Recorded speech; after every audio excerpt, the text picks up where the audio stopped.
All right. Hey, everybody. Welcome to the OK Den Show. We are at our 50th episode, right, We Chyna? are at the 50. Oh, my God. Well, Uh-huh. I am Titia Owens, the Madre. And I'm Chyna Elizabeth, the daughter. Y'all, welcome back to the show. We are so grateful that you all are tuning in with us. And we have a super-tastic friend in the room with us today. This young lady has been more than a friend. She's been a sister. She's been a confidant. She's been a prayer warrior. She's just done so many things to impart spiritually to myself and so many of our girlfriends. And it's just such a blessing to have her here today to share about her history and some of the things that she's gone through. So, welcome to the OK Den Show. What's your name, girl? My name is Cheryl Roseborough. Hey, Cheryl Roseborough. Hi. So she says Cheryl Roseborough, and that's her name. That is my name. And Cheryl, we are so excited to have you here. I'm excited to be here too. Thank you so much for joining us. And so what we're going to do, we're going to jump right into it. And what we're talking about today, we're still dealing with parenting and just obstacles that we're able to overcome and the different relationships that we have with our children. We're going to start first with Cheryl and her mom. So Cheryl, kind of take us on a journey of the relationship that you and your mom have had and where it is today. Oh wow. Well, my relationship with my mom, in all honesty, is phenomenal. Okay. But I'm saying we've had our moments, and my mom, we've talked about this a couple of times. But my mom is my rock, my best friend. I probably call her for every little bitty thing, and I talk her head off, and then like, okay, mom, I gotta go. And she every time she picks up the phone, it is like she has not talked to me in months, and it's always the same. And we talk almost every single day, and so my mom is really my rock. She's been there for me through thick and thin and hell and high water. She put me through college out of her own pocket. And so, anything that I can do for my mom, I really want to be able to do for her. That's beautiful. And it's always been that way? It's been that way for the most part. We just had a small season where I was going through my own healing. Okay. My own healing. And so it was a little awkward and strange through that time period. And What was that you went through where you What were was going the through your healing? I was healing through some trauma that I had lived through. Okay. And I had, did not really know how to process my emotions. Okay. And so I was dating someone at the time that was like, you might need to really go through some therapy, go through some therapy. So I started therapy, but I was also dealing with my own life issues. So I was dealing with childhood issues, but also life issues that I myself needed to heal through. And so my mom was here visiting, and so we talked through some stuff, and it was a really hard conversation for both of us, but I never once thought that my mom didn't love me or didn't want the best for me. I've always felt like she has wanted me to really reach the highest heights. Yeah. And that's been the best part about our relationship. Now we have had our moments. I don't want it to be like everything's been wonderful, hunky-dory, peachy king. That's not the thing. But in the midst of even what we've gone through, the beautiful thing is that we've had conversations and we've walked through it, we've talked through it, and we've healed through it. That's amazing. Isn't that amazing, Chyna? Yeah. Well, the thing about it is the OK Den, though, is going to want to know what happened with the trauma. What you kind of skimmed over that. So you have to kind of tell us what were some of those things that you had to overcome during that time. Because, again, we're exposing what was it that your mom had to help you go through. I dealt with some childhood sexual abuse. Okay. And so much. And my mom didn't know anything about it. Okay. And so in the course of the conversation, sharing it with her, I think she probably felt a little bit of sadness. And I didn't want her to take ownership of that because it's something, she was working to take care of the family. Right. And so she wasn't there when any of this stuff was happening. And so it's been a challenge to have that conversation and be like, this is the truth. Yeah. And This is what happened. this is what happened. But I also was healing from a date rape as well too. So it was a lot of stuff that all came flooding at the same time that was challenging for me to have to share, and for her to more than likely have to not be able to be that I don't even want to say comfort because she was the comfort, but not be there as the protection. Right. Yeah. You know, Right. so Right. Was your reasoning for going to her after therapy, or did you just feel led to tell her at that point, or what made you come to her about it? what made me come to her about it is I was so let me go back a little bit. Okay. So people know my story. You guys know my story Mhm. is my third child came from a date rape. And Say that again. my third child came from a date rape. Okay. And so in that, that's so sometimes and I don't want anybody to feel like this Of course. is something. Of course. But in that course of that time period, I was dealing with so much. I was dealing with a lot of self-esteem issues, self-worth issues, insecurity, and then I was in a relationship with a person that was not respecting boundaries. And so all of this stuff was flooding all at once, and I was dealing with also some homelessness at the time. So it was making me feel very insignificant and very unloved, and so I had to go through my own healing, and I had to start with going with the little girl who never felt smart enough, pretty enough, good enough, just enough. I had to go back and deal with her, and I'm still dealing with her. You know, we all are. Yeah, dealing. sure. I had to go back and deal with her in order to be who I am today. And how did you go back to deal with her? Who was around you to say this is what you need to do? God had me in isolation. Okay. It was really me and God. He really put me on the backside of the mountain, and really had to tell me who He was in me, like understanding what my purpose is. I remember at one point I was just down and out about the whole, just life. And this was after I'd come to the realization God was taking me through a spiritual cleansing, but I had asked God to deliver me from myself and use me for His glory. And so by delivering me, that was everything I had to walk through in order to stand up and stand firm and not bleed on people, and and be confident in knowing that this is my story, and not have anybody feel like it was about them. It's really just about my own healing. When you say bleed on people, what exactly does that mean? It means that instead of helping them and walking them and letting them see the healing that's taking place, just spreading, bleeding on them and letting them feel it and walk away feeling what I'm feeling, but then no hope. And that was not what I wanted to do, not what I've ever wanted to be.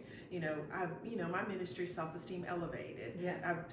God wants us to see ourselves the way that He wants us to see ourselves. And so I've always had to look constantly in the mirror and be like, you're smart, you're this. Reaffirming myself in the midst of whatever I'm walking through. And I feel like I'm always in the middle of some self-esteem issue. I feel like God always constantly has me in the middle of one, so that number one, I stay humble, but number two, that I always stay connected to Him, Okay, so the people don't know about the self-esteem elevating. So you gotta tell us how that came about and when did that start? So Self-esteem Elevated was birthed at the time that I was going through spiritual cleansing. God had my kids. This was after, interesting enough, I was going through postpartum depression after I had my third child. And so I was dealing with an enormous amount of depression that I didn't even know, because I didn't even know what postpartum depression was, because I didn't go through it with my first two. And so I literally was just feeling like I was going to lose my mind. I felt like I was losing my mind. And I was watching, but God had me constantly praying. And I remember my girlfriend Alice Sykes, shout out to Alice Sykes, who really was the one that was my rock through all of that. And when I came on the other side of it, I remember laying and curling up in a corner, and I said, God, if you're taking me, take me. I was mad when I woke up in the morning. I was mad. And that was the day I said, God, deliver me from me and use me for your glory. Well, then that began the true healing process. I remember I anointed my kids, and my sister told me, hey, something's going on. So she called my mom. My mom came and got me. Y'all, I went to doctor after doctor. They gave me downers, they gave me uppers, they gave me so many things. Pills. Nothing was working. I couldn't sleep. It was like I was like on a 48-hour, 72-hour watch on the wall. I just could not sleep, and I just kept praying and praying and praying and praying. My mama finally said, let me take her to church. Let me take her to church. And how old were you at this time? At the time I was 30. I just turned 30. Wow, okay. And so my mom took me to church, and maybe I was 31. I just turned 31. My mom had taken me to church, and she said, something is going on. That lady prayed for me that night. I'll never forget. Her name was Michelle. She was a therapist and counselor, spiritual counselor. And she said, you see things. You see things. At the time, I didn't know that was the birthing of Self-Esteem Elevated. She said, you see things, and God is speaking to you, and God is talking to you, and you have the ability to see beyond the normal. And she said, but what had happened was spirits have been transferred to me. That's real. Spirits had been transferred, and she said, I'm going to pray them out of you.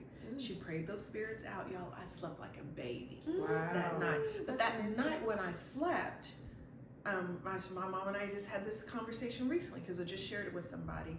I remember laying in her bed. My mom had this baby blue carpet and these metallic blue blinders, and I was sleeping with my mom because I just was fearful that somebody was coming to kill me. And I remember I put that blanket over my head that night, and I don't know, it was like an old, really thin blanket. And in the dream that night, somebody was shooting through a window with an Uzi, but they were bouncing off the pillows, bouncing off the blanket. Wow. And God really delivered me and healed me, and he said, you can see things. And he said, so I'm birthing Self-Esteem Elevated, and a friend of mine helped me walk through that birthing of that, and here we are today. Wow. So I've heard you throughout this conversation reference the Lord and how God has been a blessing and walked you through some things. When did you realize you were wanting or desiring a relationship with the Lord? At 12. I accepted Jesus as my personal Lord and Savior at 12. And we were going to a church. I've always gone, well, since I was 11, we've been at a non-denominational church. Okay. And so we were in a very charismatic, almost Pentecostal style non-denominational church. And I met this lady who happened to be a teacher at my school. And I would go in her office, in her classroom every day. We would read the Bible, study the Word. She would pray with me. That's where baptism of the Holy Spirit transpired. So it was then that God had started. I would take my Bible to school and read it. Y'all, I've never been a club person. I've tried. I've fallen asleep at the club. I've tried. So it's not been my place, no matter how many times I've tried to. And then just God has always had me really close to him, just really connected with him. And I realized probably about 18 that it wasn't mama's and daddy's God, it was my God. Because my dad was a pastor, my mom he didn't have a church, but my dad would minister at different churches. And so, of course, yes, so I'm a PK, yes. But God really became my God, I'd probably say about 18 or 19 years of age. That's great. That's a beautiful thing. And so here you are, you've gone through Self-Esteem Elevated and those different processes of your life, and now you're a mother. And so with being a mother, what did you learn from your mom that you would pass on to your children? Well, every Saturday morning, which is fun things. So there's a lot that that my mom passed down is, we like clockwork every day we had meal at a certain time. Okay. And so I did that for the longest time. And then every Saturday morning, it was turning on music, worship music or jazz music, whichever one I felt for the day. And we would clean house, I'd make breakfast. So there was a little thing, Friday night pizza. So it was those type of things that we did. And also giving them who God is. I mean, we spent, church. We would go to church every Sunday, Wednesday night Bible study, and then giving them a prayer life, helping them to understand, giving them a prayer life and helping them to understand who God is in them equally so. So that is beautiful. Yeah. And you said you have 3 children. I have 3 children and 6 grandbabies. 6 grandbabies. 6 grandbabies. I know I claim 22 all day, every day. And my son said, "Mom, what's the math?" I said, "You're thinking too hard. Don't think about it." So yeah, I'm very blessed. I'm very blessed. Wonderful. It's amazing. So being a mother, what was the most challenging part of raising 3 children? The most challenging part of raising 3 children was navigating 3 different unique personalities. I have a son who's half analytical, half creative, and then I have, well, all of them are half analytical, half creative, to be quite honest, and all of them pretty much in some way are in the same field. They all do advertising. Oh, And wow. so, yeah, 'cause, you know, I do advertising. That's my full-time. She does advertising. Yeah. So that's my full-time. I do, you know, have a full-service advertising agency. And so navigating those unique relationships, because my 2 oldest are very quiet. Okay. But that youngest, she came out the womb like, I am here, y'all. I see me. I understand who I am. And it's interesting because we were talking about this not long ago, is she would go and get, now this is the time when you used to buy, trying to figure out what shampoos and conditioners and all that kind of stuff were. She was always mixing stuff. And so she would always mix stuff and come up with something. And so to this day, so now she has a wellness company where she's mixing things or mixing products and coming up with things that are good for your body, that are natural. So all of that. Great. And I didn't know how to navigate that at the time. I was like, girl, I just spent all this money on this stuff and you're taking all of that and making something. But now she's used it. She used it for good. So, and I think for my 2 oldest children, I think you can raise a son, but you can't raise a man. Well, come on now. And that was my challenge for me was, because I became a single mom when he was 9. Okay. And so it was really challenging for him because they had their dad in their life all that whole entire So you went time. through a divorce? Yes. Okay. Well, technically, yeah, we did. Yeah. Okay. And when we split up, what was really challenging was because he had worked at the school with them, so it was all of these things that he was there for, and then he was no longer there. So it was really, really tough. And then when everything ended, and then he went his way, I went my way, I became full-time everything. And so it was really challenging. It was very challenging because my truth, if I can be honest, is I think that part of me began to emasculate him because I was trying to be this. You got to do this. You got to be this.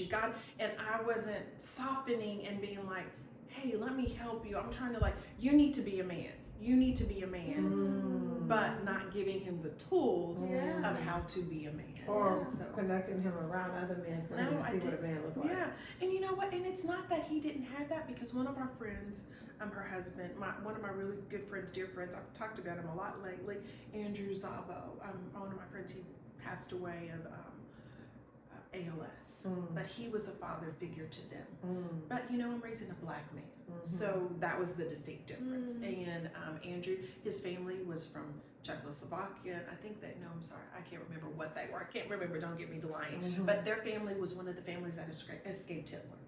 So he had, so he knew, so he had some sense of how to, of what it means to be, trying to think of the word that he tried in terms of being disenfranchised or something. I can't even think of the word I'm trying to think right now off the top of my head. Y'all, if y'all come up with it, help me. I'll go back and we can revisit it, but I can't think of it right now.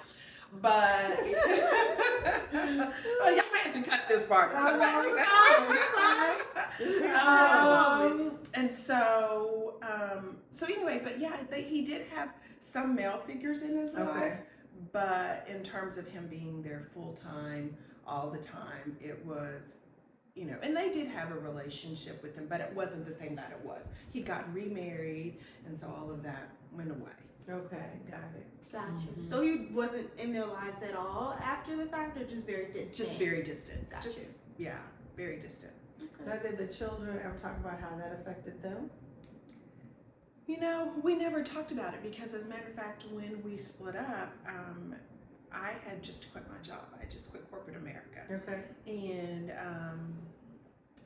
And we were trying to decide at the time if, you know, I was going to stay home, and I was a stay-home mom for a temporary time period. Y'all, that was not for me. Not for me. Okay. It was for me. I mean, you know, I found myself doing PTA stuff and being the Yeah. president and getting myself so involved in so Yeah. many other ways. Yes, did that. But I was like, this is not working. Mhm. And we were working out and running together and all that stuff. But I realized at that point we were so, I don't think there was anything to salvage at that point. And the kids were gone for part of the summer. We sat them down and had a conversation with them when they came back. But we never did therapy. We never talked through any of that stuff. We never walked through any of that stuff. And so I think still a lot of the broken Cheryl from the trauma was there. And so, you know, we, and also too, you know, we never actually had a physical wedding. And so we did paper, hyphenated my name. There was no actual wedding ceremony. So for me, there was a lot of things. I think I sometimes always felt like I had a way out, and I was always sometimes probably looking for a way out. And when there was a way out, I took it. Wow. So the kids, did they ever, like you said, you all didn't talk about it, but did you ever see from their attitudes or how they responded to things that there was an effect? I didn't until they were adults. Okay. I did not know because I did not know what signs to look for. I was so busy running a company, starting a ministry, trying to be this single successful Black mom that I have to be honest, I don't know if I sometimes paid attention because I'm just trying to make sure that I'm not failing as a mom. But I was failing. Yeah, but I was failing as a mom. I was never perfect. And there's so many times I've gone to them and apologized, and you know, you have mom guilt, mom shame, and so, you know, I'm blessed. I'm super blessed that I have some great kids that, you know, that are doing their thing. My son is a producer at a television station. My daughter is, you know, a VP and at an ad agency, and then Courtney's running her own business. So somewhere along the line I did something right. But we just never talked about it. And I believe now I've said, and I've had this conversation with them, all of them. I said, you know, I do want us to do therapy together. I want them to pick someone because I don't want to be the person that picks. And then it seems like we're talking through and it's me against them, because I don't ever want that to be the case. I said, you guys pick the person and then let's do it together collectively. That's great. That's awesome. Very We'll be necessary. praying that Thank you. happens and that, you know, all of the healing that needs to take place will happen. I'm so grateful that you all have the relationship that you have now, but you also said that you have 6 grandbabies now. Yes. So I know of one. Yes, Haven. Haven is a superstar. Yes, that is my sidekick, my best friend, and That is so funny, because how old is she now? she's 8. Oh Wow. my God. She's I remember my when Haven was goodness. born. Yes. So that's why I'm like, 8. 8. She is That 8. is amazing. Spunky and fun and energetic and Knowledgeable to the knowledgeable. utmost. Yes. And life. She's it's life-giving. So she knows she has a little brother, Logan. Oh yes. Yes, I haven't seen him Okay, yet. Logan is a handful. Okay. Logan is a handful. He is his mama on steroids. That's funny. And then my son has 4 kids, and then Okay. of course the Ari, Savannah, Zahara, and Dallas. Oh wow. And so Love the Dallas names. and Logan are literally just a couple of days apart from Oh, each other. wow. And it's interesting because I had these 4 healthy granddaughters, and then when it came to the boys, they both had medical issues. And I said, oh no, the devil is a lie. I went and got my prayer closet. I said, God, I have 4 healthy granddaughters, and you mean we get to the boys and then something is wrong with my grandsons? The devil is a lie. No, they told my grandson he had Edwards syndrome. Dallas, he had Edwards syndrome, and there was a small chance that he would live. He would have a hole in his heart. If he lived, he would only live to be a few days old. Oh, wow. And then if he lived to be 10, he would have all kinds of medical issues. And when I tell you Dallas is healthy, handsome, fun, he's the one that carried my suitcase when I just went to visit him recently. He's like, Gigi, I got you. Oh, And how old so is he? he's 3. Oh my Three. goodness. So sweet. Three. What a And blessing. Logan is the same way. They all love on me and I love on them, and I have a great relationship with my grandbabies equally. So they FaceTime me, they call me, and Logan is like, when he hangs up the phone, have a blessed day. So I'm very, very blessed. I didn't think that, that I would have an opportunity. I really didn't think, I would live to see the day that I would have grandkids. I did not know if I would be, but I'm very blessed and very, very grateful. And it's interesting, doing this interview, podcast interview, came at the same time. I just did, I was asked to do an article, write a blog article for Visit Dallas, one of my new clients. Okay. And it's the Ultimate Shopper's Guide, or I'm doing the Ultimate Shopper's Guide for Mother's Day. And I have all these places, so in that article. You add our business, but we'll talk about that later. Yes, well, and so the article goes up on Friday. Okay. But it's all of these things that you can do for Mother's Day.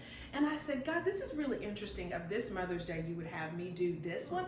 I'm by myself. This is the first Mother's Day that I'm all by myself. Wow. And my oldest daughter, she has surprised me. She's come down almost every year for Mother's Day. And of course, Courtney, she did live here. She doesn't live here anymore. And then my son lives in Florida. But I was like, this is the first Mother's Day that I am by myself. And then, of course, I'm going to be so busy that day on Mother's Day because I fly out the next day to go to Alabama. But I was like, I don't know how I'm feeling about this. I don't know how I'm feeling about that this year. Yeah. Being by myself on Mother's Day. So I'm still processing all my emotions on all of that. And Sydney, because she'll be in Spain. Her friend wanted to go during this time period, and of course, she didn't know that it was around Mother's Day, and I didn't realize that it was around Mother's Day until like 2 weeks ago. And I told her, I said, you spoiled me so much that I don't know what I'm gonna do this year. Well, is your mom still living? My mom, she lives in Tulsa, but I fly out of town the next day. So you won't be we'll be able to go to Tulsa to spend time with her. Wow. But I will talk to her and spend time with, if I'll be able to have a conversation with her beforehand, and then maybe afterwards I'll get to go spend time with her. But yeah, very, very, very loving mom and caring mom, and can't wait to be able to love on her. I've been helping my best friend with her mom 2 days a week. Her mom's 89. And what it did is it showed me the value of, if you have your mom, you need to respect that and appreciate that. And I've been helping her a couple of days a week with her mom. She's 89. Say that again for Chyna. I don't know how she said that. Having the value then when they're older, that you can value and appreciate the fact that you have a good relationship with your mom. And I've been helping her, and y'all, I'm serious. We call her Nana. She makes me cry every week, because she's so grateful and thankful. And I told my best friend, I said, I can't imagine somebody else not taking care of her. And I was out of town for a week, and I was like, I was worried about her while I was gone that week. And I was like, I feel like this is going to be me with my mom, because I don't, I have siblings, my brother, my sister. I know between the three of us, we're going to all want to make sure that she's very well taken care of. Very well taken care of. Sure. It's beautiful. Wow. Well, we pray that during your Mother's Day that you still are filled with a lot of love and appreciation. That even though there may be distance between you, that they still just find a way to make sure you feel loved and appreciated. Yeah, I'm sure they will in some way, shape, form, or fashion. And those grandbabies will surely make sure. You know Haven. Yes, Haven will for sure. Yes. That's so great. Yeah, very, very fortunate, very blessed. What we do here at the end of our show, we kind of do a recap by stating what we're okay with. So I'm gonna let Chyna start first with what she's okay with. Well, since she just threw a little shade, I would say I'm okay with our relationship. I feel that I value our relationship. So yeah, that's what I'm okay with. What are you okay with, Mom? I'm okay with throwing shade. Okay. I'm gonna catch you. I'm not gonna throw it back. No, I'm only kidding. No, I am truly grateful with having my relationship with my daughter. I always tease her about, I think it's the whole thing about getting older. You just want to make sure that because of the relationship that we have, now I hold it dear. So I'm just saying, keep it close, even For as sure. we get older. That's all I'm saying. But I am okay with who we are today, and I just pray that we continue to grow. Yay! Yay! What are you okay with, Cheryl? Let's see. I am okay with me. I am okay with who I am. I'm okay with what I've walked through, what I've lived through, my life experiences, and I'm okay with God elevating my self-esteem in the midst of all that I've been through and reminding me on a day-to-day basis that you plus God always equals more than enough. Come on now. She got the t-shirt. She has on the t-shirt. Yes, you plus God equals more than enough. That's awesome. great. We love that. Yeah. Now, how can we get one of those? So you can order it on shop.selfesteemelevated.org. It's Okay. shop.selfesteemelevated. That's gonna be in the link. Okay. Perfect. Okay, well, we want to make sure we invest in one of those t-shirts. Yes. Yeah. Great. Yes. Well, Cheryl, we have had such a pleasure having you join us today. Yes. It's, I've enjoyed myself. Y'all pulled me out of my space that I don't know if I didn't know if I was really ready to share all of that, but I'm grateful for the opportunity to share it, and I hope that it blesses somebody. Yeah, it's definitely going to bless somebody. And this is how we feel about it. We know that the Lord directs our paths. We asked him that even before we started. So when he shows us things or allows a door to open, we have to trust him that that's what he allowed and wanted. Yeah. So we just pray that those who listen, when they listen, that they are blessed by it and they understand the heart of it, that it is for the benefit of those who have gone through some things and may not know how to process or how to navigate even with their children and process the relationships of it, and you just help them. So we're so grateful for that.